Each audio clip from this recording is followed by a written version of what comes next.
Je désire lire dans Jean au chapitre 11 à partir du verset 18. Et comme Béthanie était près de Jérusalem, à 15 stades environ, beaucoup de Juifs étaient venus vers Marthe et Marie pour les consoler de la mort de leur frère. Lorsque Marthe apprit que Jésus arrivait, elle alla au-devant de lui, tandis que Marie se tenait assise à la maison. Marthe dit à Jésus, « Seigneur, si tu avais été ici, mon frère ne serait pas mort. Mais maintenant même, je sais que tout ce que tu demanderas à Dieu, Dieu te l'accordera. » Jésus lui dit, « Ton frère ressuscitera. » « Je sais, lui répondit Marthe, qu'il ressuscitera à la résurrection au dernier jour. » Jésus lui dit, « Je suis la résurrection et la vie. Celui qui croit en moi vivra, quand même il serait mort. Et quiconque vit et croit en moi ne mourra jamais. Crois-tu cela ?» Elle lui dit, « Oui, Seigneur, je crois que tu es le Christ, le Fils de Dieu, qui devait venir dans le monde. » Remarquez cela. Et ayant ainsi parlé, elle s'en alla. Puis elle appela secrètement Marie, sa sœur, et lui dit, « Le Maître est ici, et il t'appelle. » Prions. Père Céleste, confirme ces paroles à nos cœurs ce soir, alors que nous nous attendons à toi maintenant. Nous remettons ta parole, ton serviteur et ce texte entièrement entre tes mains. Au nom de Jésus-Christ, Amen. Vous pouvez vous asseoir.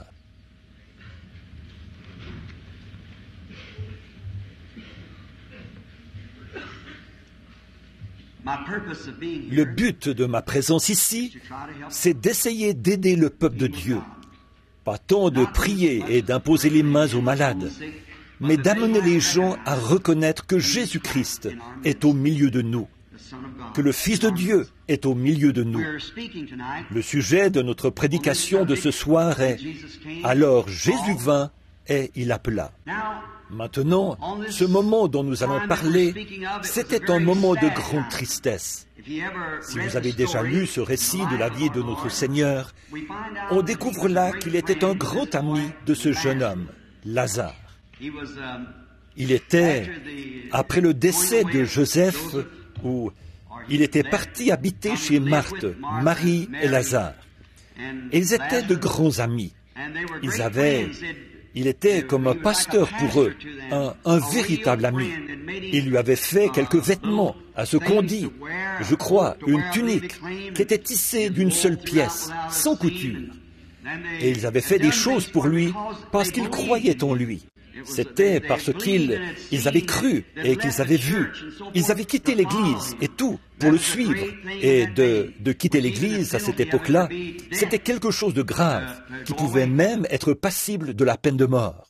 Mais Jésus, cet homme qui allait ici et là, qui, d'après les gens, mettait la division de leurs églises et disait de vilaines choses sur leurs sacrificateurs et tout. Il leur avait fait beaucoup de mal, pensait-il. Et le simple fait de se déclarer pour lui entraînait l'exclusion des synagogues.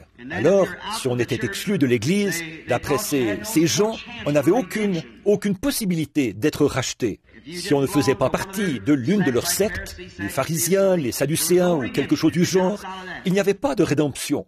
Si on était en dehors de cela. Et s'ils avaient le droit, les clés, alors ils pouvaient tout simplement vous mettre à la porte s'ils le voulaient. Ça, c'est ce qu'eux-mêmes déclaraient. Ce n'est pas étonnant que Jésus ait dit, « Vous, par votre tradition, vous avez annulé l'effet de la parole de Dieu. » Voyez? Et maintenant, la chose s'est répétée de nouveau, puisque, comme nous le savons tous, l'histoire se répète de façon cyclique. Et c'est triste à dire, mais il avait été prophétisé que cela se répéterait. Et cela s'est reproduit de nouveau. Nous voyons que Jésus n'était pas bien considéré.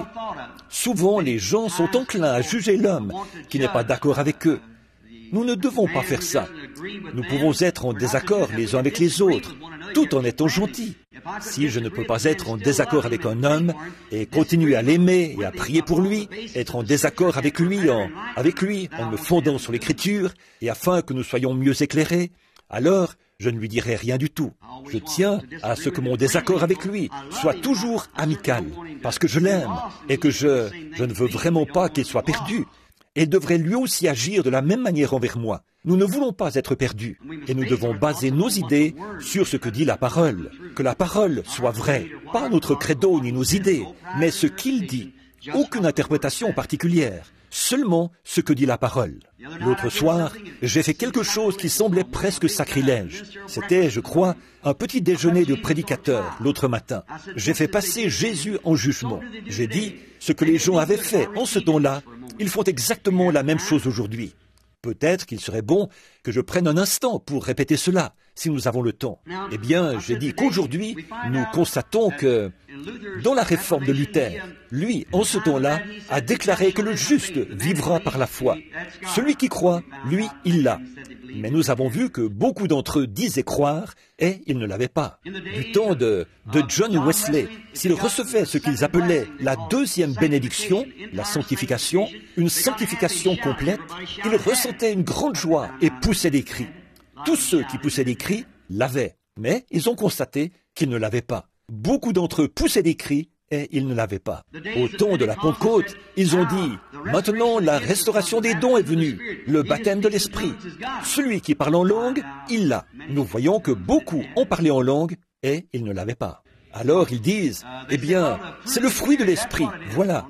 Oh non, ce n'est pas le fruit de l'Esprit. Ça, la science chrétienne l'a, au point que pratiquement, l'amour est le fruit de l'Esprit. Et eux, ils ont plus d'amour que n'importe qui. Ils nient la divinité de Jésus-Christ. Ils disent qu'il n'est qu'un prophète, un homme comme les autres. Voyez? Donc ça ne fait pas l'affaire. Permettez-moi de faire une petite remise en question là-dessus. Pendant un instant, faisons passer Jésus en jugement. Et que Dieu me pardonne cette déclaration depuis l'estrade. Mais je vais être contre lui pendant un instant, juste pour vous éclairer. Voyez? Bon, vous êtes ici devant moi ce soir. Je m'adresse à vous. J'étais là à l'époque où Jésus de Nazareth était sur terre. Je viens vers vous pour plaider devant vous contre cet individu, Jésus de Nazareth. Bon, nous savons tous que Dieu est amour. La Bible dit, très bien.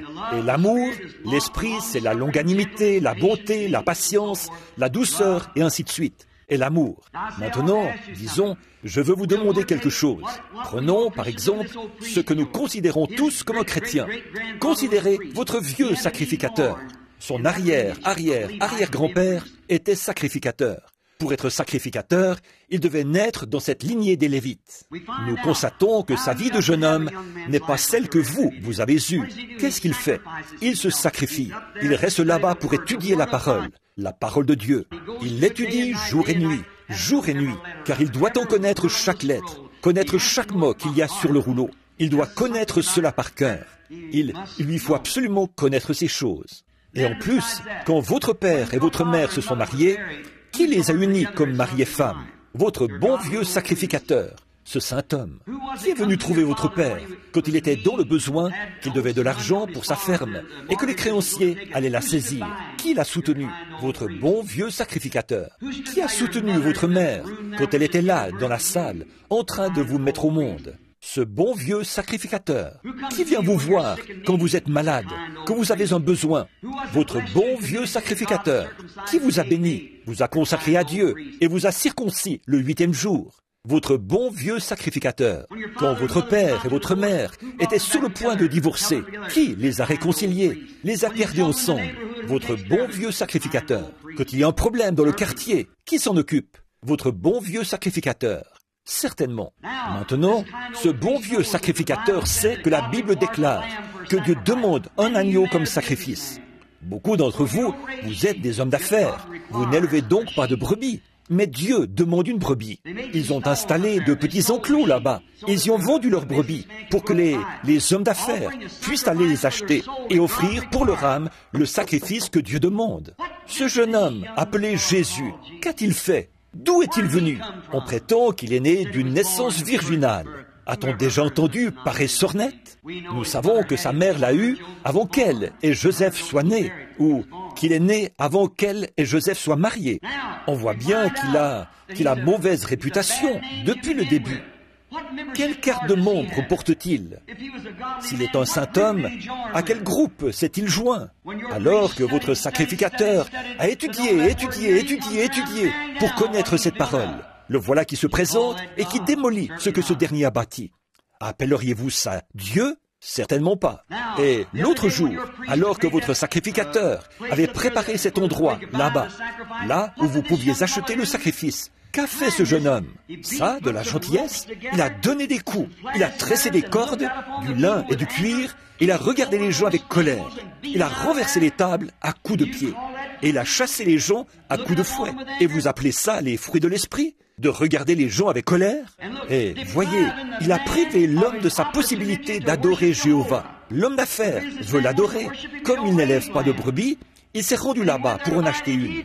Et lui, il a renversé tout ça à coups de pied et il les a chassés. Là, qui a le fruit de l'esprit? Voyez, voilà, voyez-vous, ce n'est pas le fait d'avoir le fruit de l'esprit, ni de parler en langue, ni de pousser des cris. Vous dites, alors, frère Branham, quelle est la preuve? Quelle est la preuve? La confirmation de la parole pour l'heure en question. Ils avaient la Bible, ils correspondaient parfaitement à ce que Jéhovah avait dit qu'il allait arriver. Cela n'a besoin d'aucune interprétation. Cela a été interprété à ce moment-là. Il y avait là les sacrificateurs, il y avait là tout ce qu'ils avaient, et tout le reste, une routine bien rodée, et tout. Et pourtant, ils n'ont pas vu la parole. Et ils faisaient vivre la parole pour cet âge-là. Voilà la preuve, pour l'âge en question. Luther avait la preuve pour son âge, Wesley pour son âge, la Pentecôte pour son âge. Mais nous sommes dans un autre âge. Ces choses-là sont bien, mais comme le bébé qui a un doigt, un œil, un nez, mais au bout d'un moment, il doit devenir un être humain. Il doit devenir un enfant mature, ensuite naître, avoir une âme, un corps, un esprit, pouvoir se déplacer. Or, nous voyons que tout cela, Jésus l'avait déclaré, et seulement un petit nombre, seulement ceux qu'il avait destinés à la vie, l'ont vu. Pas de grande foule. Ces foules à lui n'auraient jamais pu être comme les foules de Caïphe. Eh bien, Caïphe aurait pu rassembler toute la nation. Jésus n'a rassemblé qu'un petit groupe. Peu de gens l'ont connu. Il y avait des milliers de gens quand il est venu sur la terre. Il est passé sur la terre et ils n'ont jamais su qu'il était là. Il en sera ainsi de nouveau. Il viendra à ceux qui ont été appelés à la vie. Il sait qui a été appelé à la vie. Et c'est à lui de veiller à cela. Donc, nous voyons qu'ils avaient quitté leur Église et qu'ils avaient cru en lui. Tout ce que la parole avait dit à son sujet, il l'était. Et un jour, il a quitté leur maison. Je veux parler de 3 choses. Jésus était parti, la mort était venue, et il n'y avait plus d'espoir. Je veux parler de ces 3 choses-là pendant quelques minutes. Jésus était parti, et lorsqu'il est parti, les problèmes sont arrivés. Alors, lorsqu'il vous quitte, ou qu'il quitte votre domicile, les problèmes sont en route. La porte est ouverte à Satan lorsque Jésus s'en va. Il était parti, et dès qu'il est parti, la mort est arrivée. Lorsque Jésus part, la mort arrive. Être séparé de lui, c'est la mort. Alors, la mort est arrivée lorsque Jésus est parti. Et la mort a pris son temps auprès de Lazare. Alors celui en qui il croyait et qu'il aimait, ils l'ont envoyé chercher pour qu'il vienne prier pour Lazare. En effet, il l'avait vu, et il savait qu'il connaissait Dieu, que tout ce que Dieu, Marthe l'a exprimé là-bas, tout ce que tu diras à Dieu maintenant, Dieu le fera. Elle avait reconnu que lui et Dieu étaient un. Il était la parole de l'heure. Elle avait donc reconnu cela, et elle savait qu'il lui suffisait d'entrer en contact avec lui. Mais il était parti, et il n'arrivait pas à le joindre. Alors, ils l'ont envoyé chercher, et plutôt que de venir, il s'est éloigné davantage. Alors, ils l'ont encore envoyé chercher, et plutôt que de venir, il s'est éloigné davantage. Nous nous demandons parfois pourquoi ces choses arrivent, mais l'Écriture ne dit-elle pas que toute chose concourt au bien de ceux qui aiment Dieu? Il sait ce qu'il fait. S'il tarde, c'est en ordre. Il sait ce qu'il fait. Il y avait un but. Nous voyons qu'il a dit, dans Jean 5, 19, « En vérité, je vous le dis, le Fils ne peut rien faire de lui-même. Il ne fait que ce qu'il voit faire au Père. Le Père lui avait dit de partir et de s'absenter un certain nombre de jours. Au terme de ces jours, alors il a dit ce qu'il a dit. Lazare, notre ami, dort.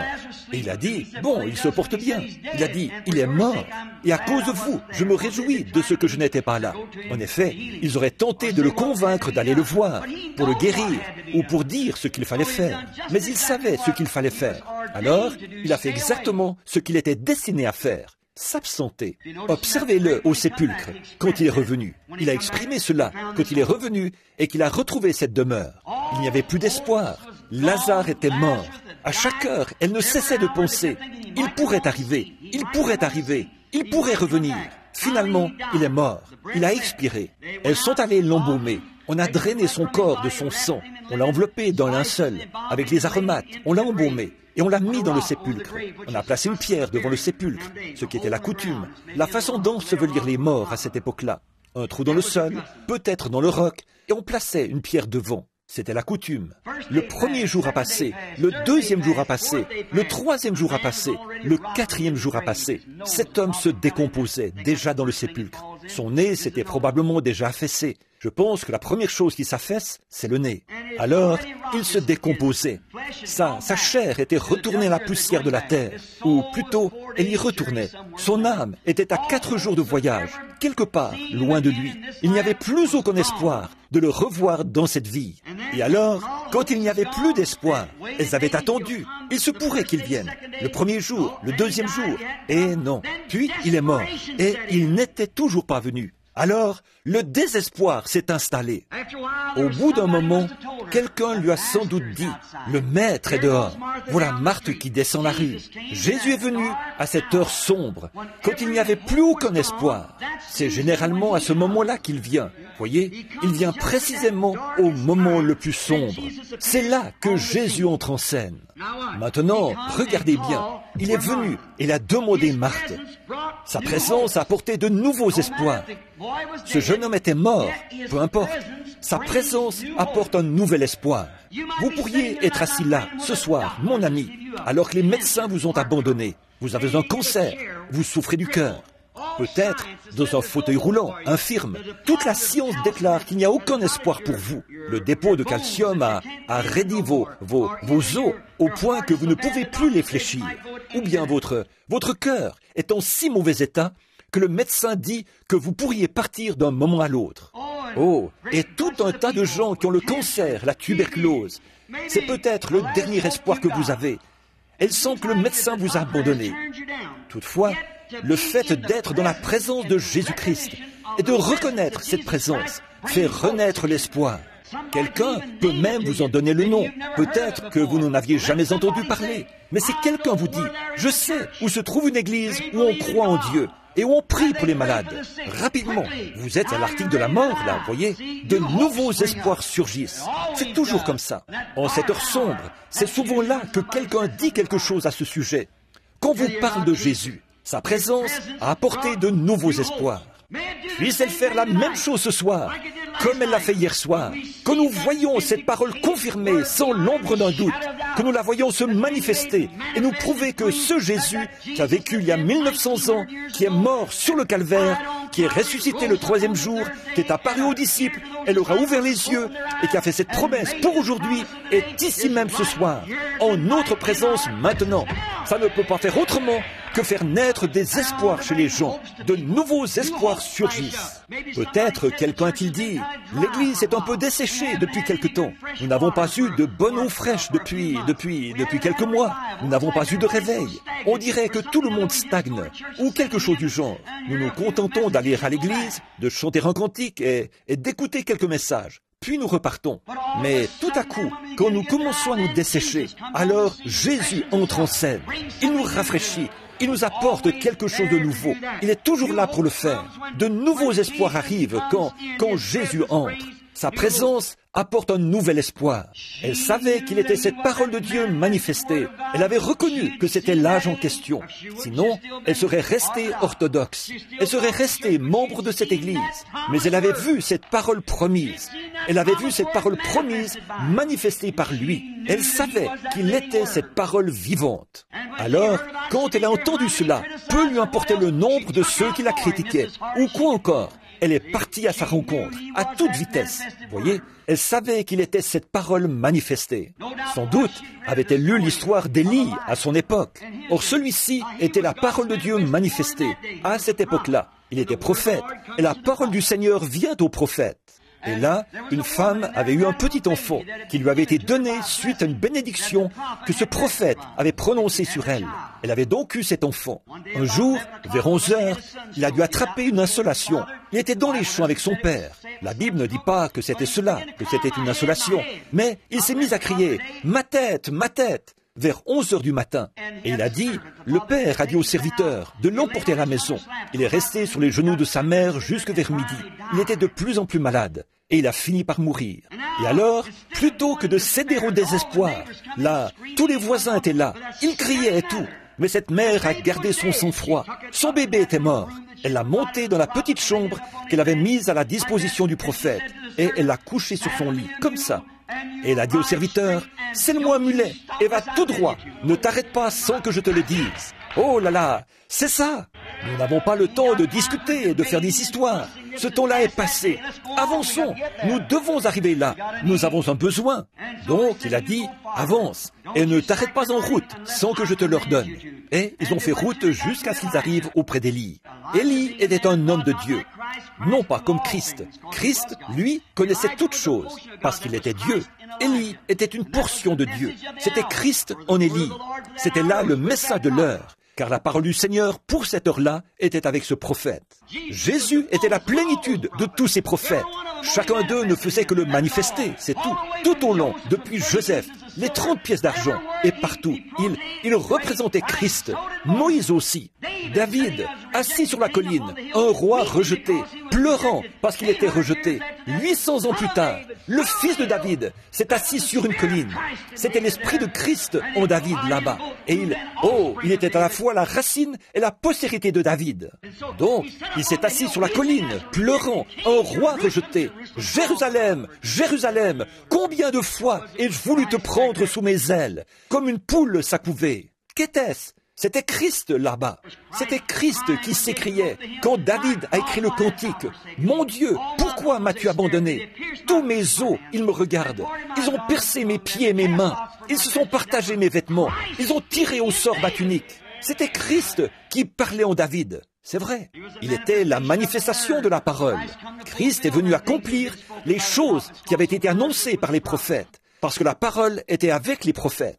Il l'a dit dans notre leçon d'hier soir, qu'il était venu pour accomplir ce que les prophètes avaient dit de lui, parce qu'ils avaient la parole. Élie était le prophète de Dieu, la parole pour cette époque-là. Donc la Sunamite est restée avec ce prophète jusqu'à ce qu'il vienne manifester la puissance de Dieu, qu'il se couche sur l'enfant et que l'enfant revienne à la vie. Or, Marthe devait avoir reconnu cela, bien qu'elle était occupée aux soins domestiques, à la vaisselle et tout. Mais là, elle a montré ce qu'elle était. Elle a montré ce qui était vraiment en elle. Elle est immédiatement allée le chercher. Si Dieu était en Élie, Dieu était forcément en Christ, puisqu'il avait prouvé qu'il était cette personne-là. Amen. J'aime cela, cette détermination. Elle va vers lui. Elle devait absolument arriver jusqu'à lui. Et elle a constaté là-bas, en arrivant auprès de lui, maintenant souvenez-vous, elle savait qu'il n'avait jamais changé, que Dieu ne change jamais son programme. S'il était en Élie et avait pu ressusciter les morts, il était en Christ et pouvait ressusciter les morts, même s'il ne l'avait pas encore fait, puisque c'est le même Dieu. Et il n'a toujours pas changé. Il est Dieu ce soir, autant qu'il l'a toujours été. Il est le même hier, aujourd'hui et éternellement. Il ne change pas. Et il savait qu'elle avait reconnu que c'était en lui. Regardez, au bout de quelques minutes, cela s'est confirmé, quand elle lui a dit quelque chose au sujet de son frère, et qu'elle a dit, « Seigneur, je crois que c'est toi. » Et il a dit, « Je suis la résurrection et la vie. Quand même il serait mort, il vivra. Et quiconque vit et croit en moi ne mourra jamais. » Je suis le je suis qui était dans le buisson ardent avec Moïse. Je suis la résurrection. Je suis la vie. J'étais la muraille. Je le suis toujours. Je suis la résurrection et la vie. Celui qui croit en moi vivra, quand même il serait mort. et quiconque vit et croit en moi ne mourra jamais. Suite à cette grande assurance qu'elle avait, à savoir qu'il était la parole promise, quand il a dit, comme il était prophète, il ne pouvait pas mentir. Donc quand il a dit, je suis celui qui est la résurrection et la vie. Elle a dit, je crois que tu es celui-là, le Fils de Dieu qui devait venir dans le monde. Bien que mon frère soit mort, qu'il soit étendu là-bas dans le sépulcre, que son corps soit maintenant en décomposition. Mais maintenant même, tout ce que tu diras s'accomplira. C'est vrai. Tout ce qu'elle voulait, c'était l'entendre dire cela. Amen. Oh Marthe, où sommes-nous ce soir? Prenons simplement la parole, et mon serviteur vivra. Juste l'entendre dire cela. Des gens étaient peut-être venus lui dire qu'il avait dit cela, mais maintenant, il était là, en personne. Oh Dieu, ouvre les yeux aveugles, afin qu'ils puissent voir. Lorsque lui, dans sa présence, prononce la parole, la chose se manifeste toujours. Elle a dit, tout ce que tu demanderas à Dieu, Dieu te l'accordera. Je désire juste l'entendre. Elle voulait qu'il prononce la parole. C'est tout ce qu'elle voulait entendre. Obtenir cette parole, c'est tout ce qu'il lui fallait. L'entendre dire qu'il le ferait. Et il l'aurait fait à l'instant même. Mais, voyez-vous, selon la vision que le Père lui avait montrée, il devait se tenir près du sépulcre. Oh là là, gardez votre foi. Dieu est à l'œuvre pour tout arranger. Tout ira bien. Attendez un peu qu'elle arrive au sépulcre. Remarquez, si elle pouvait simplement l'amener à dire cela, même quand il était encore, il n'y avait plus aucun espoir. Aucun, du tout. Il était mort. Il se décomposait dans le sépulcre. Mais juste l'entendre dire cela, c'est tout ce qu'elle voulait. Alors, quand il a dit « Je suis la résurrection et la vie », elle l'a cru, elle l'a cru. Maintenant, remarquez, il lui fallait maintenant croire à des choses impossibles. Quand elle a entendu dire « Je suis la résurrection et la vie », quand même il serait mort, il vivra. Et quiconque vit et croit en moi ne mourra jamais. Il a dit « Crois-tu cela ?» Et elle a dit, « Oui Seigneur, je le crois. Je crois que tu es le Fils de Dieu qui devait venir dans le monde. » J'aime ça, j'aime ça. J'ai déjà dit ceci.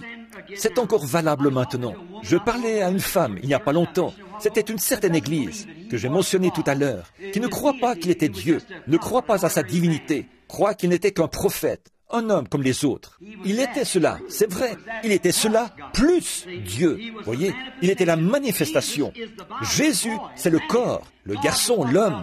Dieu, c'est ce qui habitait en lui. Dieu était en lui. Il était le Dieu homme. Il était un homme. Pourtant, il était Dieu manifesté en chair. Quand nous voyons Jésus, nous voyons Dieu. C'est ce qu'il a dit. Quand vous voyez le Père, me voyez, vous voyez le Père. En effet, il en était le reflet, parce qu'il était la parole, Amen, qui était au commencement, Amen. Il a appelé les prophètes Dieu, le savez-vous? Il a dit, vous appelez Dieu ceux à qui la parole de Dieu est venue. Comment pouvez-vous me condamner lorsque je dis que je suis le Fils de Dieu? En effet, cette même parole avait dit qu'il serait là. Et voilà, la parole était là, de nouveau manifestée. Et pourtant, les gens refusaient toujours d'y croire. Cette femme m'a dit, je peux vous le prouver. Elle a dit, j'aime vous entendre prêcher, mais il y a une chose sur laquelle vous insistez trop. Quoi donc? Elle a dit, vous faites trop de cas de Jésus. J'ai dit, j'espère que c'est tout ce que lui, il aura à me reprocher lorsqu'il viendra. Et elle a dit, j'ai dit, j'espère que ce sera la seule chose le seul défaut qu'il trouvera en moi. J'ai dit, même si j'avais 10 000 langues, je ne pourrais pas parler assez. Oh là là, de ce qu'il est.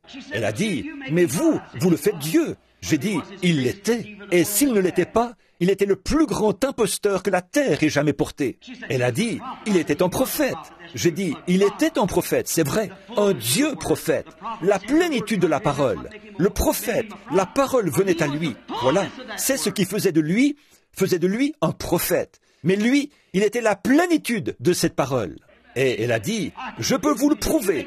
Elle a dit, vous le rendez divin. J'ai dit, il était divin. Et elle a dit, il ne peut pas être divin. J'ai dit, pourtant, il l'était. Elle a dit, vous avez dit que vous croyez à la Bible. J'ai dit, j'y crois. Elle a dit, je vais vous prouver, par votre propre Bible, qu'il n'était pas divin. J'ai dit, faites donc. Si la Bible dit, alors je le croirai, parce que je crois que la parole est vraie. Elle a dit, pendant qu'il était en route vers le sépulcre de Lazare, vous vous rappelez, dans Jean 11, j'ai dit, certainement madame. Elle a dit, Eh bien, pendant qu'il était en route, il a pleuré.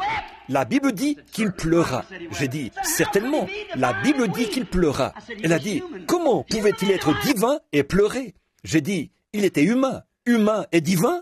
J'ai dit, oui madame, vous ne reconnaissez pas. Il était un homme. Lorsqu'il se rendait là-bas, pleurant avec ceux qui pleuraient, c'est vrai, attristé avec ceux qui étaient attristés, il était un homme. Mais quand il a redressé son petit corps frêle et qu'il a dit, Lazare, sors! Un homme qui était mort depuis 4 jours s'est tenu debout. Pour ça, il fallait plus qu'un homme. C'était Dieu dans l'homme. Qui d'autre que Dieu peut ressusciter les morts? Il est la résurrection à la vie. C'est vrai. Ce soir-là, sur la mer, quand il était là-bas, fatigué, couché à l'arrière de la barque, alors que 10 000 démons s'étaient jurés de le noyer ce soir-là, et cette petite barque, agitée dans tous les sens comme un bouchon de liège là-bas, sur une mer déchaînée, ces démons pensaient, maintenant, nous le tenons, il dort, nous allons tous les faire couler. Oh, il était un homme, fatigué, mais dès qu'il s'est réveillé, il a posé le pied sur le bastingage, il a levé les yeux et a dit, « Silence, tais-toi !» Et les vents et les vagues lui ont obéi. Ça, c'était plus qu'un homme. Il était un homme lorsqu'il avait faim, qu'il est descendu de la montagne, cherchant un morceau de pain, ou quelque chose à manger, ou une figue sur un arbre. Mais quand il a pris 5 petits pains et 2 poissons, et qu'il a nourri 5000 personnes, c'était Dieu dans cet homme. C'est vrai. Oh, tout homme qui a fait quelque chose de sa vie croyait cela. Tous les poètes qui croyaient cela. Ce n'est pas étonnant que l'un d'eux ait écrit « Par sa vie, il m'a aimé.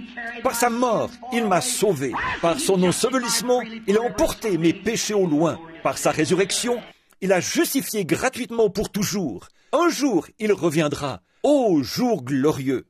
Eddie Perronnet, lui dont les chants ne se vendaient pas, un jour, titubant sous l'effet du Saint-Esprit, il a pris une plume et il a écrit le chant d'intronisation quand il a écrit « Que tous acclament la puissance du nom de Jésus, que les anges se prosternent devant lui, apportez le diadème royal, couronnez-le, Seigneur de tous.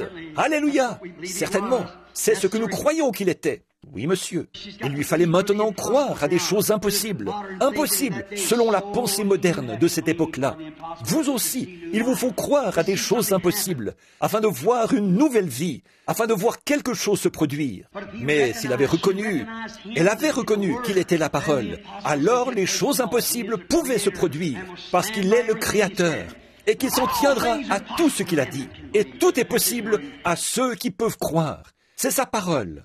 Mais les choses impossibles se manifestent lorsqu'on prend Dieu au mot. Oui, monsieur. Lorsqu'on prend Dieu au mot, les choses impossibles se manifestent. Quand Dieu dit que la chose arrivera, prenez cette parole et regardez. Là, regardez les choses impossibles arriver. Effectivement, elles arriveront. Mais remarquez, même au milieu de tout cela, elle a dit, maintenant même, Seigneur, tout ce que tu demanderas à Dieu, Dieu le fera. Elle savait que s'il arrivait à obtenir de lui cette parole, c'est tout ce qu'il lui fallait, obtenir cette parole. Oui, c'était son heure la plus sombre. Alors Jésus est venu et il a appelé. Oh, quelle chose extraordinaire ils ont vu, une résurrection. Considérons d'autres personnages qui ont connu des heures sombres. À un certain moment, il y a eu un homme du nom de Job, l'un des plus anciens prophètes de la Bible. Il était un grand homme. Il avait aimé le Seigneur et il avait fait tout ce qu'il savait devoir faire. Et Satan désirait le cribler. Alors, un jour, il a dit à Dieu, oui, c'est plutôt Dieu qui lui a dit, « D'où viens-tu, Satan ?» Il a dit, « Oh, de parcourir la terre et de m'y promener. » Il a dit, « As-tu remarqué mon serviteur Job? Il n'y a personne comme lui sur la terre. C'est un homme parfait. » Oh, a-t-il dit, bien sûr, tu lui donnes tout, tu fais tout pour lui. Certainement, il est un grand homme, mais livre-le-moi pendant un moment. Je lui ferai changer de discours. Je l'amènerai à te maudire en face. Il a dit, tu n'y arriveras pas. Voilà la confiance qu'il a dans le croyant. Pourquoi? Il est infini, il est éternel, il connaît la fin dès le commencement. Il savait que Satan n'y arriverait pas. En effet, il est la parole. Il savait ce que Job ferait. Rappelez-vous Job, il l'a couvert d'ulcères. Il a tué ses enfants. Il lui a ôté tout ce qu'il avait. Il a perdu la santé. Même ses consolateurs sont venus. Et il ne faisait que l'accuser d'avoir péché en secret. Et le brave Job en était au point où il était vraiment dans la détresse. Vous devez d'abord être en détresse. Vous devez vous retrouver dans un moment où vous êtes au bout du chemin. Job était au bout du chemin quand il a dit « Maudit soit le jour de ma naissance, que le soleil ne brille pas sur lui, et que la lune ne brille pas sur cette nuit, qu'on n'en fasse jamais mention. » Et dans cette détresse, alors Jésus est venu. Il a regardé ici-bas et il a dit, « Moi qui suis un homme, je vois qu'une fleur meurt, elle repousse au printemps. Si un arbre est abattu par le vent, il revit à l'approche de l'eau. » Il voyait tous les végétaux reprendre vie. Mais, a-t-il dit, « L'homme se couche, il expire. Où est-il » Il savait qu'il était un vieil homme. Il a dit, « Ses fils viennent le pleurer, et il l'ignore. Oh, si tu voulais me cacher dans le séjour des morts, et me garder dans le lieu secret, jusqu'à ce que ta colère soit passée. Fixe-moi un terme, et donne-moi un terme. » Nous, il a continué à parler comme ça. Il était au comble de sa détresse. Que pourrait-il arriver? Les feuilles vivent, elles reviennent dans les arbres. Les fleurs reviennent, tout le reste revit. Mais l'homme se couche et il expire. Il était en détresse. Il ne savait pas ce qui pourrait lui arriver. Et il avait cet âge-là. À ce moment-là, alors Jésus est venu. Dieu lui a fait tourner la tête vers le ciel. Et il a vu venir Jésus dans les derniers jours. À cette heure la plus sombre, où sa femme a dit « Maudit Dieu et meurt ». Malgré tout, il a dit « Femme, tu parles comme une femme insensée. L'Éternel a donné et l'Éternel a ôté. Que le nom de l'Éternel soit béni. » Même sa femme l'avait rejeté. Son Église l'avait rejeté. Tout le monde l'avait rejeté. En cette heure sombre, où il ne savait plus quelle direction donner à sa vie, Jésus est venu. Alors il s'est écrié « Je sais que mon Rédempteur est vivant et qu'au dernier jour, il se tiendra sur la terre. Et même après que les vers de ma peau auront détruit ce corps, de ma chair, je verrai Dieu, je le verrai moi-même. » À l'heure la plus sombre de sa vie, alors Jésus est venu. Oui, monsieur. Moïse, pour Moïse, l'heure la plus sombre pour lui, elle est venue au milieu d'Israël. Il était en plein exercice de ses fonctions. Il avait rencontré Dieu là-haut, dans le buisson, et celui-ci avait dit « Je suis le je suis ». Il était allé là-bas, il avait lutté contre toutes sortes d'imitations, Jeannès et Jean Bresse, qui cherchaient à imiter son travail. En tout cela, il était resté fidèle à Dieu. Finalement, il avait amené Israël à croire. Et le voilà qui sort de l'Égypte. Il se dirige tout droit vers le pays promis, où Dieu avait dit « Vous m'adorerez sur cette montagne ». C'était la parole de Dieu. Moïse savait qu'il allait forcément arriver à cette montagne. Amen. Dieu l'avait dit. Aucun pharaon ne peut le tuer. Aucun démon ne peut le tuer. Rien ne peut le tuer. Il se dirige vers cette montagne. Amen. Alléluia. Je me sens religieux. Il se dirige vers cette montagne. Nous aussi, nous sommes en route vers la gloire. Rien ne peut nous arrêter. Non, monsieur, Dieu va confirmer sa parole. Peu importe ce qui peut arriver, il va le faire quand même. Oui, il était en route, sur le sentier du devoir, et le voilà coincé entre les montagnes. Il tend l'oreille, il entend un grondement derrière lui. Qu'est-ce? Les chars de Pharaon, qui arrivent par milliers, armés, avec des lances et tout, pour les renverser et les écraser. Et la mer Rouge lui barrait le passage. Qu'a-t-il fait? Là, il était en détresse. Tout le peuple criait « Oh, maintenant, on est fichus! Pharaon va nous tuer! Il va nous passer au fil de l'épée! Nos enfants vont mourir ici, dans le désert! » Moïse s'était crié « Oh Dieu !» Et là, Jésus est entré en scène. Il était la colonne de feu. C'est vrai, il est descendu. Et il s'est tenu entre lui et le danger. Amen. Il est notre intermédiaire. Il est celui qui se tient au milieu. Amen. Un médiateur.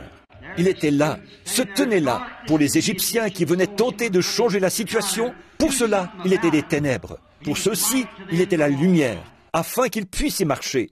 Puis, le lendemain matin, alors que le vent avait commencé à souffler très fort pendant la nuit, qu'a-t-il fait? Il était venu sous la forme de la colonne de feu. Souvenez-vous, il est toujours cette colonne de feu. Oui, monsieur, quand il était sur terre, il a dit « Je suis venu de Dieu et je m'en vais à Dieu. » Et après sa mort, son ensevelissement, sa résurrection et son ascension, Saint Paul, sur le chemin de Damas, il a été jeté à terre par cette colonne de feu. Souvenez-vous, il était hébreu, il n'aurait pas dit cela. Il a dit « Seigneur, qui es-tu » S majuscule, E-I-G-N-E-U-R. Elohim, qui es-tu que je persécute? Il a dit « Je suis Jésus. » Amen. Alléluia. Il est le premier et le dernier. Il est toujours le même.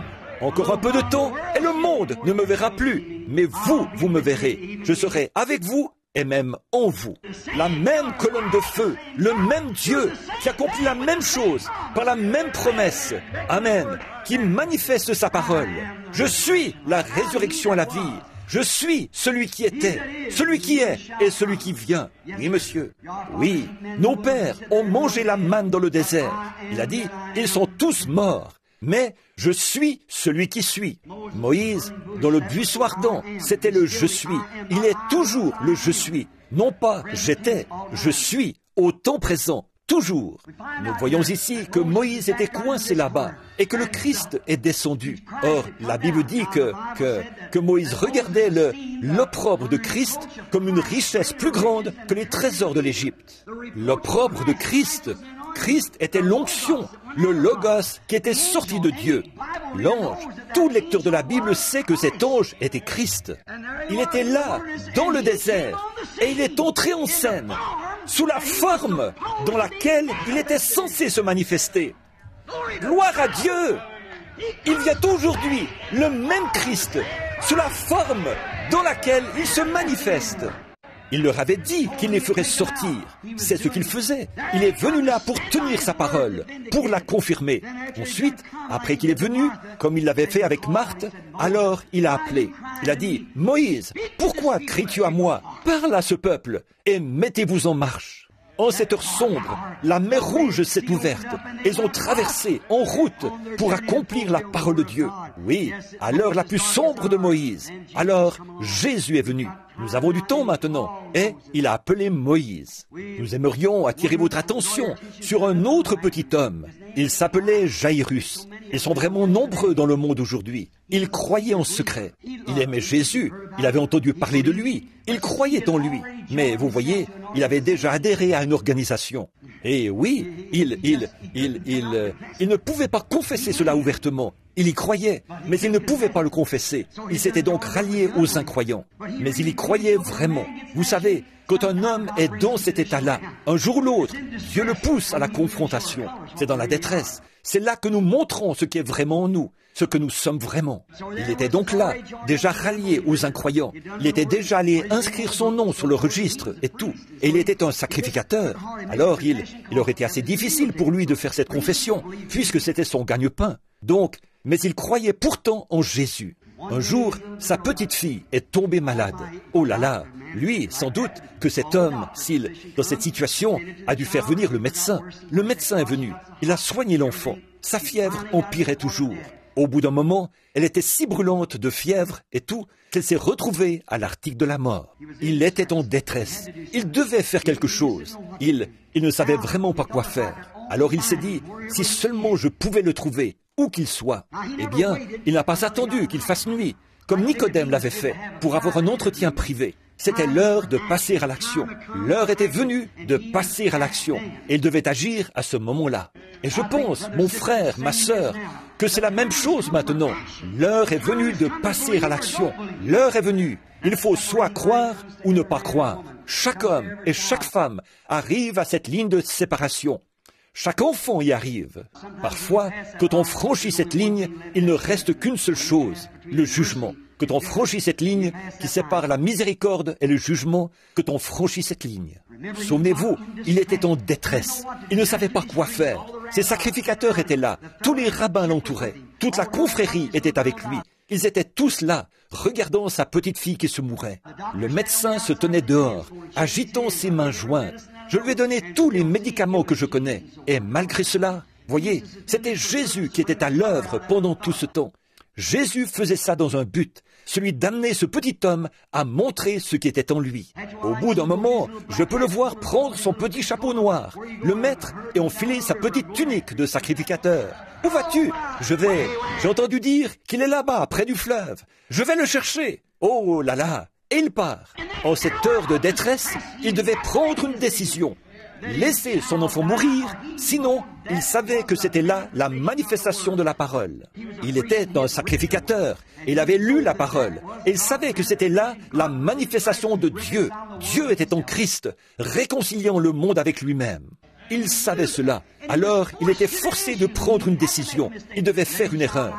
Laisser mourir son enfant ou faire sa confession. Quand il était dans cette détresse, c'est à peu près à ce moment-là que Jésus est venu. Il est allé le voir. Il a dit, j'irai avec toi. D'accord. Et là, sur la route, un messager est arrivé. Quelle chose sombre. Il avait fait cette confession, qu'il croyait en lui. Il venait de s'excommunier. Il avait montré en public qu'il croyait en Jésus. Un messager est arrivé. Il a dit, ne dérange personne, car ta fille est déjà morte. Elle est morte hier. Elle est déjà morte. Ne perds plus ton temps avec tout ça. Et, oh, son pauvre cœur a failli lâcher. Mais en tournant le regard, il a vu les yeux de Jésus. Celui-ci a dit, ne te l'ai-je pas dit? Ne crains point, si tu veux voir la gloire de Dieu. De quoi as-tu peur? Je t'ai déjà dit que j'irais. Il a déjà dit qu'il viendrait. Il a déjà dit qu'il ferait ceci. Et le voici en train de le faire. Amen. Il a dit qu'il entrerait en scène dans les derniers jours et qu'il ferait ces choses qu'il avait faites.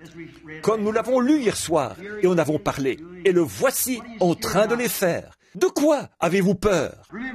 Souvenez-vous, lorsqu'il vint, alors il l'appela d'entre les morts. Il est entré en scène et l'a appelé d'entre les morts. À un certain moment, le vieil aveugle Bartimée a connu son heure la plus sombre. Jésus était là-bas. Il avait organisé un petit déjeuner des hommes d'affaires du plein évangile, là-bas, à Jéricho. Et Zachée était là. Quand il l'avait rencontré, celui-ci était dans un arbre, un peu plus loin dans la rue. Donc, quand il était... Eh bien, il n'aurait jamais organisé quoi que ce soit d'autre, ça, j'en suis sûr, voyez? Et donc, quand il est arrivé là-bas, il l'avait avec lui. Zachée était allé avec lui. Le vieil aveugle Bartimée était aveugle depuis son enfance. Donc, pensant que Jésus allait peut-être passer par cette porte, il attendait là. Au bout d'un moment, il a entendu beaucoup de bruit. Tous ces gens qui passaient. Et il a entendu le sacrificateur qui disait « Hé, toi qui montes la colline là-bas, est-ce que, on nous dit que tu ressuscites les morts? Nous avons un cimetière plein de morts par ici. Si tu es le Messie, viens par ici et ressuscite ces morts. » Vous savez, ce même démon est encore vivant, voyez, sous la forme de la religion. Même chose, voyez. Si tu es le Messie, tu ressuscites les morts. Nous avons un cimetière plein de morts par ici. Viens. Et, oh, tout le monde poussait des cris. Quelqu'un criait, Hosanna au prophète. Un autre criait ceci, cela, autre chose. Quelle confusion! Ce vieil aveugle s'est dit, oh, je l'ai raté. Il est passé là-bas. Je pensais qu'il allait passer ici. On m'a placé au mauvais endroit. Il s'est mis à crier. Il s'est dit, s'il est la parole, il est Dieu, il l'est forcément. Donc, ô Jésus, fils de David, aie pitié de moi. En cette heure de détresse, il a crié à lui. Or, Jésus, notez bien, là, il était à Jéricho. L'endroit où on dit qu'il était assis était à 150 mètres de l'endroit où Jésus était. Avec des milliers de gens qui se bousculaient autour de lui. Il n'aurait pas pu entendre le cri de cet homme, non, mais il l'a senti. Il s'est arrêté. Un de ces soirs, j'aimerais prêcher sur « Alors Jésus s'arrêta ». Oh, alors Jésus s'abaissa. Oh, mais quand Jésus s'est arrêté, qu'est-ce qu'il y a eu? Il l'a appelé. Le Maître est ici. Prends courage, ont dit les disciples. Il t'appelle. Il t'appelle. Il l'a appelé au milieu de cette foule. Il fait la même chose maintenant. Est-ce que ceci pénètre en profondeur? Voyez? Le Maître est ici et il t'appelle. Et il l'a appelé de la cécité à la lumière, des ténèbres à la lumière. Et il l'a appelé. Il est passé de la mort à la vie. Le Maître est ici et il t'appelle. Et quand il l'a appelé, il lui a rendu la vue.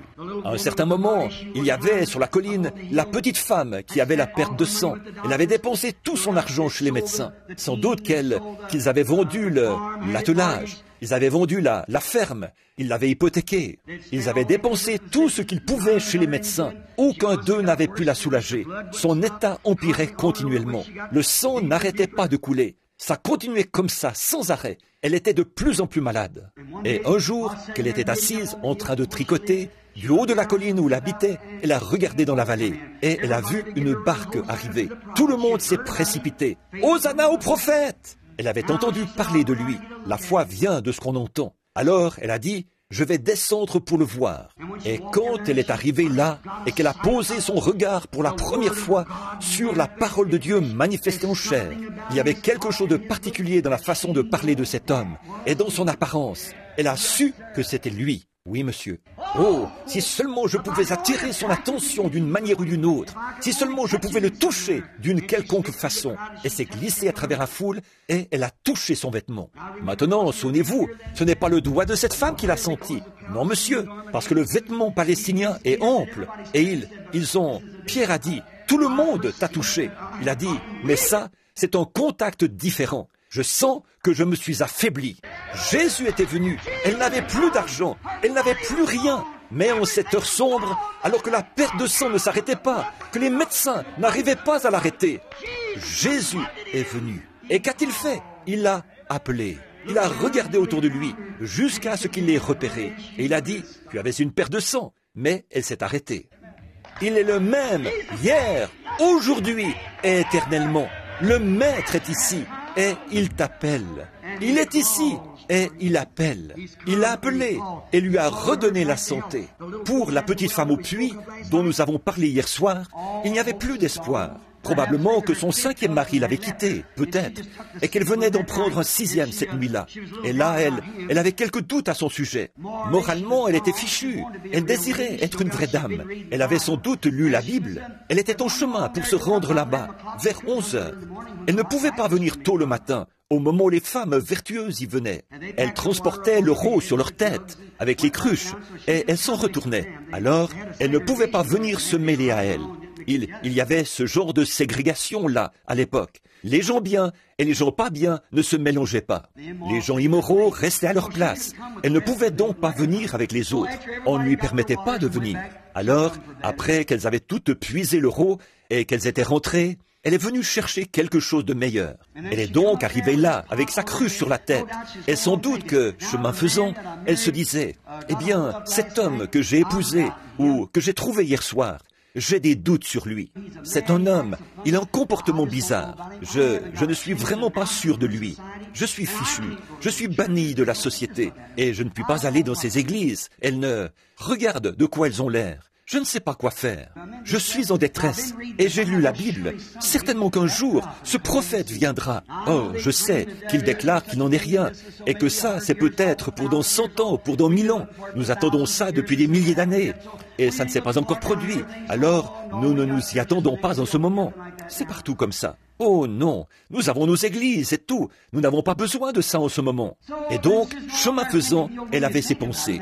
Vous savez, lorsque vous pensez à lui, c'est là qu'il vous apparaît. Comme nous l'avons vu hier soir, lorsqu'ils étaient en chemin vers Emmaüs. Lorsqu'elle pensait à ces choses, elle a entendu un homme dire « Apporte-moi à boire ». Qu'est-ce que c'était? Dans son heure la plus sombre, alors qu'elle avait perdu toute moralité. C'était peut-être une jolie petite dame. Elle avait été jetée à la rue, ce qui l'avait menée à ce genre de vie. Parfois, ce n'est pas la faute de la jeune fille, c'est la faute de ses parents, qui la laissent sortir comme ça.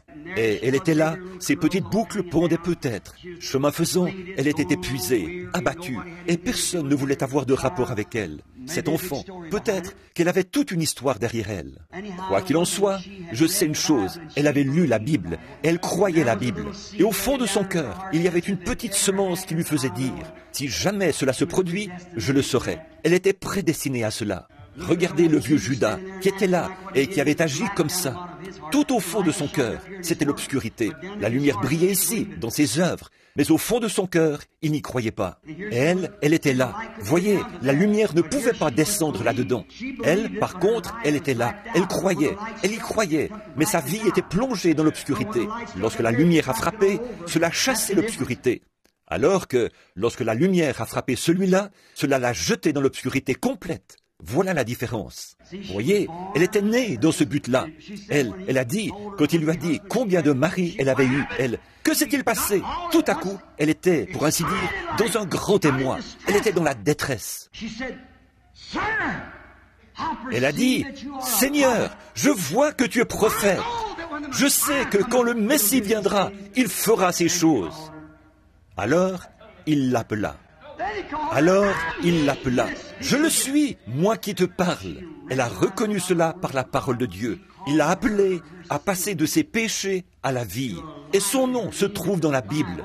Et elle a la vie immortelle aujourd'hui. Il peut vous appeler de la même façon, parce qu'il est le même hier, aujourd'hui et éternellement. Là, oui, elle avait perdu toute moralité, mais malgré tout, elle a reconnu qu'il avait ce discernement. Elle savait que c'était forcément le Messie. Alors, quand Jésus a dit « Je le suis », elle savait que c'était bien lui. Un jour, les disciples étaient dans la barque et il n'y avait plus d'espoir. Ces tempêtes, ils étaient partis sans Jésus. Et voilà les tempêtes. Exactement ce qui s'était passé dans la maison de Lazare. Il n'y avait plus d'espoir. La petite barque était pleine d'eau. Et ils criaient et pleuraient. Et peut-être qu'ils priaient et tout. Et les éclairs jaillissaient. La barque était remplie d'eau. Les mâts étaient tombés. Les rames étaient cassées. Elles s'agrippaient les uns aux autres en pleurant. Et en cette heure, qui était vraiment la plus sombre, alors Jésus est arrivé en marchant. Mais il le voyait comme une ombre. Il faisait peur à voir, comme un fantôme. Et dans leur frayeur, ils ont poussé des cris. C'est ça le problème aujourd'hui. C'est à cette heure que Jésus vient, à votre heure sombre, et vous en avez peur. Vous ne savez pas ce que c'est. Ils ne savaient pas ce qu'il était. Ils ont dit « Oh, c'est un fantôme !» Ils hurlaient. Alors, il les a appelés. Il a dit « N'ayez crainte, c'est moi !» À l'heure la plus sombre, Jésus est venu, leur secours. C'est ce qu'il fait toujours. Il vient à l'heure la plus sombre. Alors Jésus est venu, il s'est manifesté, il est venu à eux. Pierre a dit, « Si c'est toi, ordonne que j'aille sur les eaux. » Jésus a dit, « Viens. » Savez-vous quoi, mes amis? Il viendra bientôt pour les gens de ces derniers jours. Or, c'est étrange, n'est-ce pas, que l'Église se soit retrouvée de nouveau dans cette heure sombre. Là, je vais dire quelque chose. Ce n'est pas une doctrine. Je prophétise. Savez-vous ce qui est arrivé? On en sera bientôt au point, notez bien ce que je dis, où toutes les dénominations devront adhérer au Conseil œcuménique. Sinon, elles ne pourront pas avoir le soutien de ce conseil. Par conséquent, il y aura un boycottage. Et personne ne pourra fréquenter ces églises-là, ni fréquenter aucune église. À moins d'avoir reçu une marque de votre église, vous ne pourrez ni acheter ni vendre. Vous voyez, ce qui est arrivé arrivera de nouveau. Une marque consacrée à la bête. Et l'église, les gens qui sont spirituels, ils s'en rendent compte. Du moins vous, les pentecôtistes, vous le reconnaissez. Vous avez commencé à le ressentir. Alors que vos églises, beaucoup de vos organisations pentecôtistes, je n'ai pas besoin de vous les nommer, mais vous le savez, qu'en ce moment, elles sont en train d'entrer là-dedans. Elles en ont déjà rendu témoignage. Et quand vous aurez fait ça, qu'est-ce que vous serez obligé de faire ensuite? Vous serez obligé de renoncer à votre enseignement évangélique du baptême du Saint-Esprit. Vous serez obligé de renoncer à votre doctrine biblique. Et les membres ne toléreront pas ça. Les vrais chrétiens nés de nouveau vont préférer mourir. Ils ont été mis en garde par la parole. Ils savent que cette chose-là va venir. Oui, monsieur. Et c'est étrange, n'est-ce pas? Au milieu de cette heure la plus sombre, alors Jésus vient et il nous appelle. Il dit, « N'ayez pas peur, c'est moi. Je suis toujours avec vous. Je suis ici pour manifester ma parole. » Ce qu'il était à l'époque, il est encore maintenant. Il avait dit qu'il ferait ces choses. Oh là là, le Maître est ici et il nous appelle. Il y a sans doute ici beaucoup de malades, assis ici. Le médecin vous a annoncé qu'il n'y a aucun espoir pour vous. Vous êtes peut-être dans votre heure la plus sombre. Mais souvenez-vous, le Maître est ici et il vous appelle. Et un jour, le Maître viendra et il appellera chaque nom qui est écrit dans le livre de vie de l'agneau. Si le vôtre n'y est pas, faites en sorte qu'il y soit, parce qu'il viendra et appellera. Même ceux qui sont dans la tombe entendront sa voix et en sortiront, reviendront à la vie. Le Maître viendra et il vous appellera. Et pendant qu'il appelle aujourd'hui, répondez et préparez-vous pour ce jour-là. Voilà le conseil que je vous donne. La promesse de cet âge, il a promis qu'il serait là, que les choses qu'il avait faites, il les ferait de nouveau. Et voilà maintenant que de nouveau, le Maître est ici. Et il vous appelle. Courbons la tête. Il me reste environ 6 pages ici, mais je ne peux pas aborder cela maintenant. Courbons la tête. Je vous ai promis que je vous laisserai sortir de bonne heure, et il est déjà écart.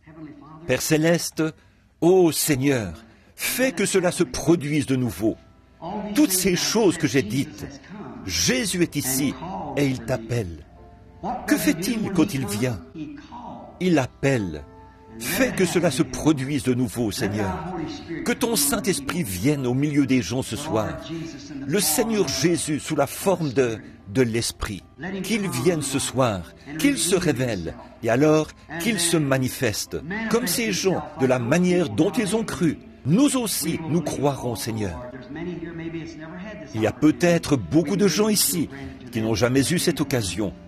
Nous prions que tu la leur accordes encore ce soir, car nous le demandons pour la gloire de Dieu, au nom de Jésus. Amen. C'est ça, ma sœur, mais continuez simplement à jouer cela. C'est très bien. Continuez. Oh, soyez bien tranquille, tout le monde. Croyez-vous qu'il est ici? Il l'est.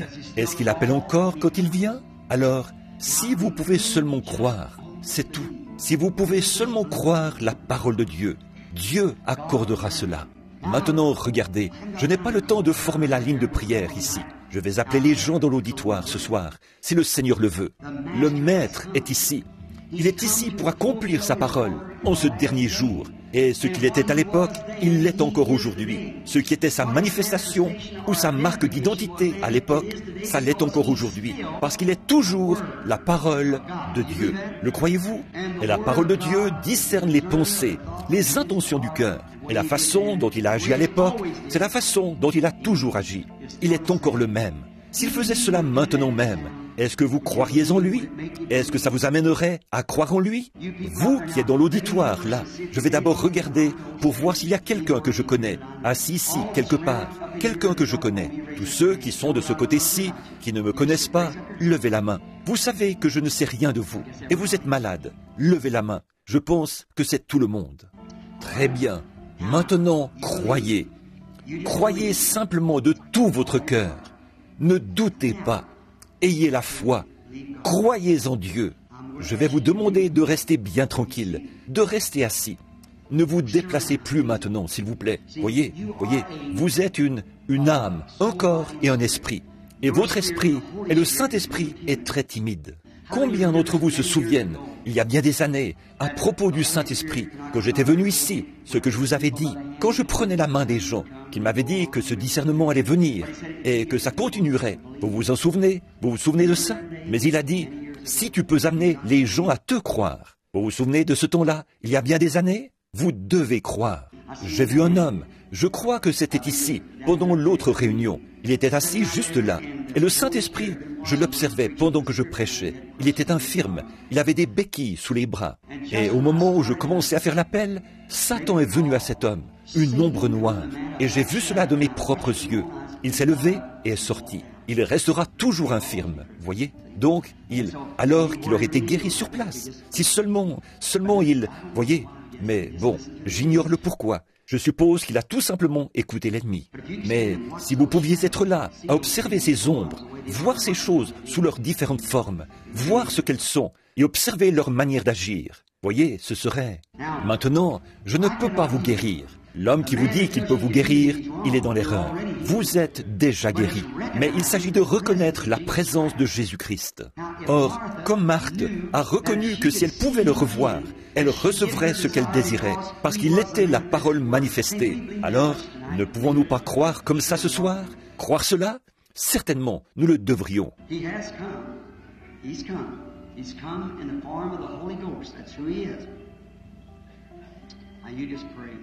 Il est ici, il est ici, il est ici sous la forme du Saint-Esprit. C'est ce qu'il est. Maintenant, priez, simplement.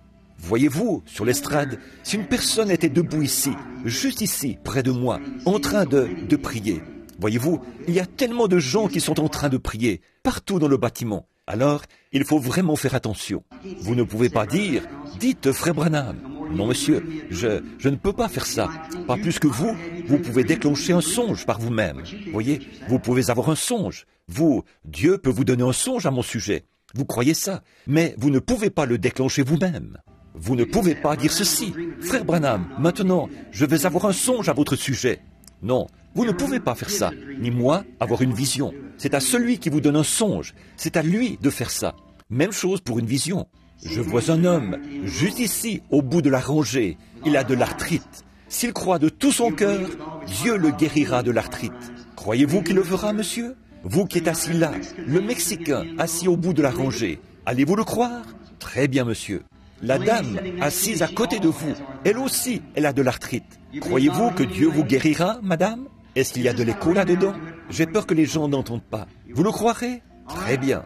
Et l'autre petite Mexicaine, assise à côté d'elle, elle souffre de maux d'estomac. Croyez-vous que Dieu guérira votre estomac, madame? Elle a obtenu cela. Quand je vois cette lumière descendre, ça veut dire que la chose s'est produite.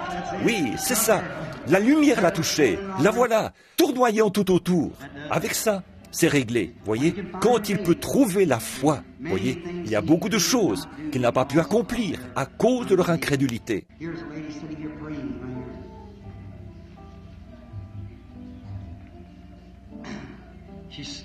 Il y a une dame assise ici, en train de prier, juste ici.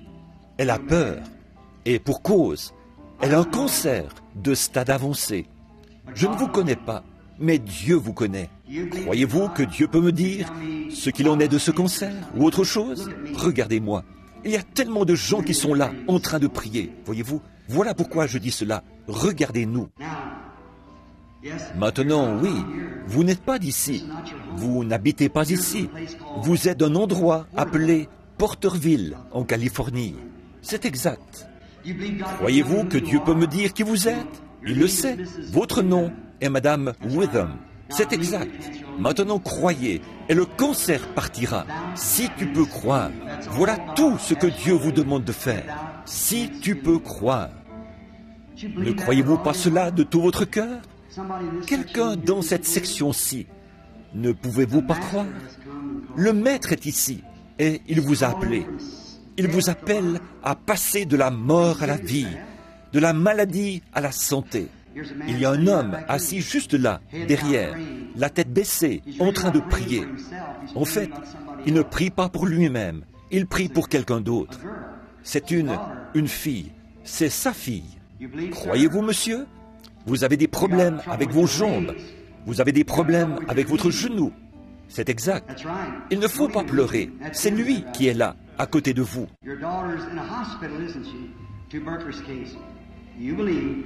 You believe the Master has come and calls for her. Will you believe, Mr. Connor? You will? May he visit her tonight, and you may it be over. Votre fille est à l'hôpital, n'est-ce pas? C'est la tuberculose. Croyez, croyez-vous? Le Maître est ici, et il l'appelle. Allez-vous croire en tant que son Père? Vous allez croire? Puisse-t-il la visiter ce soir, et vous aussi, que ce soit terminé.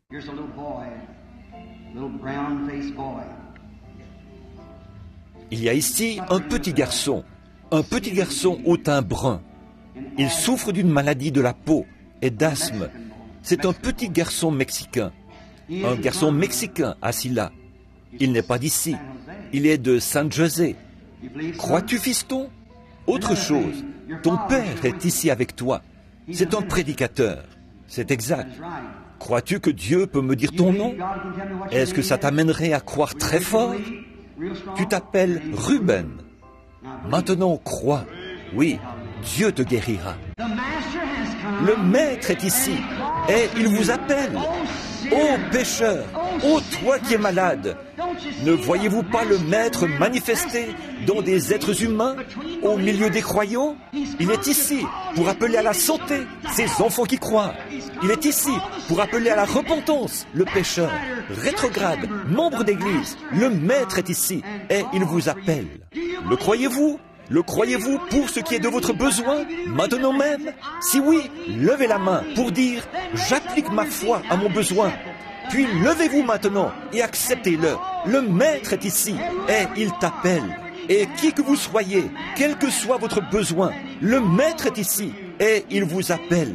Il est le même hier, aujourd'hui et éternellement. Cette petite femme s'en est allée dans la ville. Elle a dit, venez voir un homme qui m'a dit ce qui n'allait pas. Vous n'êtes pas allé dans la ville, vous êtes venu et vous l'avez vu de vos yeux. Alors le Maître est ici et il t'appelle. Levez les mains et louez-le. Dites, Seigneur Jésus, je suis un pécheur, pardonne-moi. Je suis un rétrograde. Reprends-moi auprès de toi, Seigneur. J'ai besoin du Saint-Esprit. Remplis-moi. Je suis malade. Guéris-moi. Je suis infirme. Rétablis-moi. Le Maître est ici et il t'appelle. Levez les mains maintenant et louez-le. Amen. Donnez-nous la note Je le louerai, je le louerai. Vous connaissez? Je le louerai. Vous le connaissez, n'est-ce pas? Croyez-vous? Je le louerai. Je le louerai. Oh, je louerai l'agneau meurtri.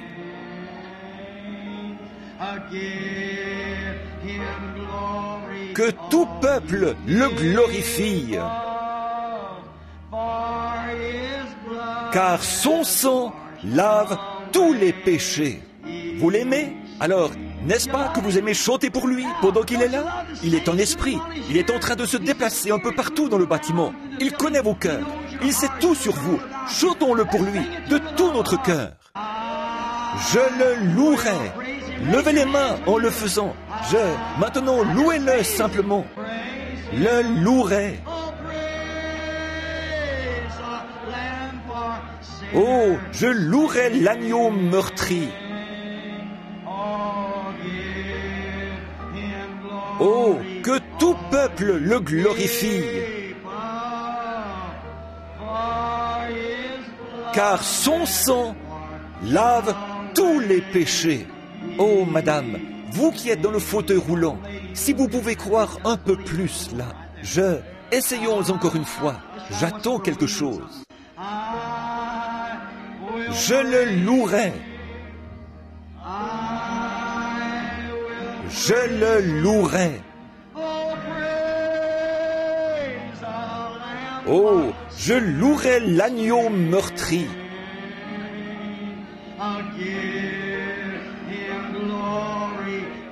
Que tout peuple le glorifie. Car son sang lave tous les péchés. Maintenant, pendant que nous le chantons de nouveau, tournez-vous, prenez la main de quelqu'un pendant que nous le chantons. Que nous chantons « Je le louerai ». Allez, tous en chœur maintenant.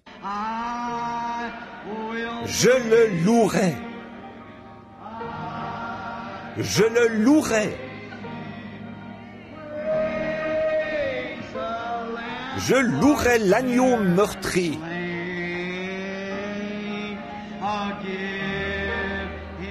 Que tout peuple le glorifie. Car son sang lave tous les péchés. Oh, amis pécheurs, pourquoi ne pas vous avancer maintenant? Avancez-vous et rendez-lui gloire. Vous, tous les peuples, vous tous qui voulez le confesser comme votre sauveur, dans sa présence, pendant que les saints adorent en esprit, pourquoi ne pas venir vous placer ici? Dites, je veux témoigner ce soir, je veux lui rendre gloire, je veux venir, je n'ai pas honte de lui, je veux que le monde entier sache que je l'accepte comme mon sauveur, ici même, pendant qu'il est présent. Venez, pendant que nous le chantons. Je le louerai. Pourquoi ne pas venir? Je le louerai. Oh, je louerai l'agneau meurtri.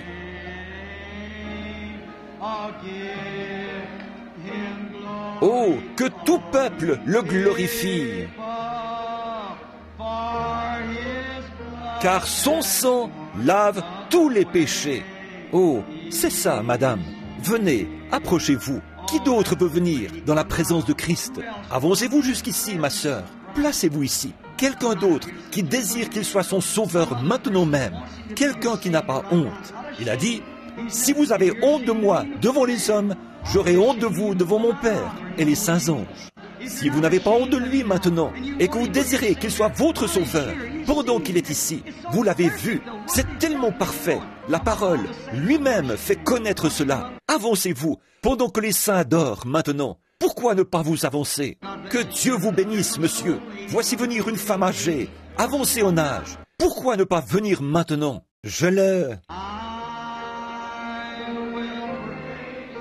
Chantez-le maintenant. C'est ça, les jeunes. Approchez-vous ici autour. Louez-le. Que Dieu vous bénisse, madame. C'est comme ça qu'il faut faire. Que Dieu vous bénisse, les jeunes. L'agneau meurtri. Que tout peuple le glorifie.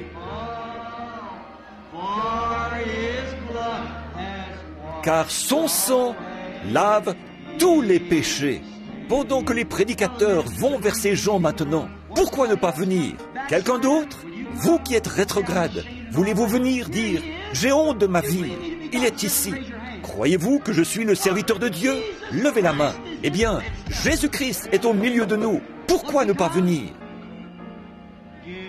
Que tout peuple, pourquoi ne pas venir lui rendre gloire? Glorifie, car son sang lave tous les... Marthe, est-ce que tu viens ou est-ce que tu vas rester à la maison avec Marie? Est-ce que vous allez rester là, dans une organisation et dire « Oh, mon Église ne le croit pas de cette manière » alors que Christ est manifesté? Est-ce que vous allez rester là et dire ça? Ou bien est-ce que vous allez sortir de là? Bon, je vais vous dire quand je... Non, c'est aujourd'hui, c'est maintenant l'heure. La mort rôde autour de vous, comme pour la fille de Jairus. Venez maintenant, rétrograde, viens maintenant, pécheur, viens maintenant. Le moment, c'est maintenant. Le Maître est ici et il vous appelle. Il vous appelle. Vous dites, comment puis-je le savoir? Il se sert de ma voix. S'il se sert de ma voix pour dévoiler la maladie, les afflictions et tout, ne savez-vous pas qu'il appelle aussi pour dévoiler le péché? Sortez de là, venez maintenant.